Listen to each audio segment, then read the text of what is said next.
ఏమండి ఇంకోటి వేనా? ఉమ్, రే నీకు వద్దు. నా వల్ల కావట్లేదురా. నా వల్ల కూడా కావడం లేదు డాడీ. రోజు ఇడ్లీ అంటే కష్టంగానే ఉంది. మమ్మీకి చెప్పి రేపు పూరి చేయించు. ఎంగిల్ చేత్తో కొడితే ఎగిరి అవతల పడతావు యాదావని. ఏదైనా జాబ్ చూసుకుని నాకు సాయంగా ఉండరా అంటే. ఏహే, ఎప్పుడు చూడు జాబు జాబు వస్తే నేను చేయనా? ఆయన మీరు వేశారు కదా, ఏం ఉద్ధరిస్తున్నారని. ఊరి నిండా అప్పులు, నెత్తిండా తిప్పలు తప్ప. రే ఏంట్రా ఆ మాటలు? మాస్టర్ గారు, మాస్టర్ గారు.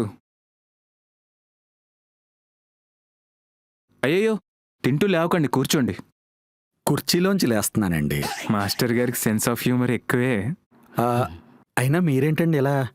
మిమ్మల్ని 3 months టైం అడిగాను కదండి. కంగారు పడకండి, నిన్న మీ కోళ్ళు వచ్చి మొత్తం డబ్బులు ఇచ్చేసింది. కోడలు ఇచ్చేసిందా?